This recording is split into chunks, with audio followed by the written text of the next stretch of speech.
Hi, Ben Ostro with Football Zebras. We have this 2-point play that we wanted to take a look at. We had a lot of questions on them, where we have an interception, then a fumble in the end zone, and a recovery by the defense. And we kind of see the ball shows up here. It was handed to the official there, so we do know that it was recovered by the defense. In this case, no points for either team.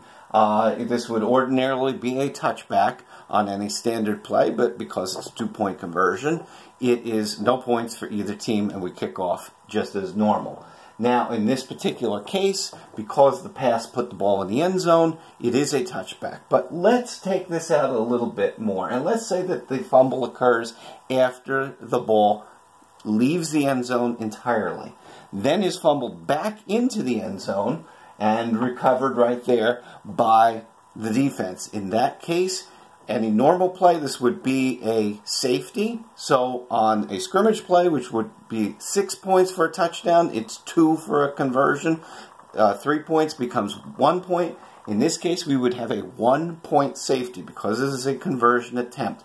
And because it was the defense that caused it to become dead in its end zone by bringing it out and then having it go back in that hypothetical, in that case, that would be a safety against the defense, and 1 point would be scored by the offense. So it would be as if they had kicked an extra point.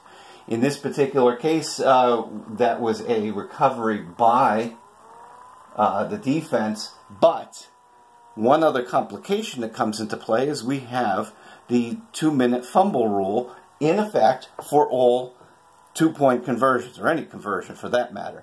So in this particular case, when the defense recovers and number 51 has the ball and fumbles it, if that ball is going to be recovered again and advanced, it has to be that same player that fumbled the ball. Now, once possession changes, then those rules go out until the next fumble, if there is one.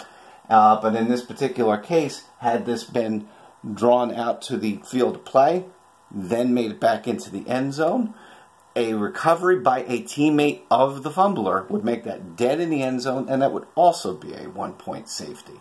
But in this particular case, we had a touchback, but we did come ever so close to seeing the first 1-point safety in NFL history. It's only happened twice at the upper levels of college football. It's happened a few other times, and Quirky Research, our partner site, has all of the list of 1-point safeties that have been found in the history of football. So that's worth checking out at quirkyresearch.com. So in this particular situation, it is 0 points for both teams on this 2-point play, but the potential was there to see that 1-point safety. So hopefully that answered all your questions. Of course, please keep them coming at Football Zebras and in the comments section on footballzebras.com. Thanks for watching. I'm Ben Ostro.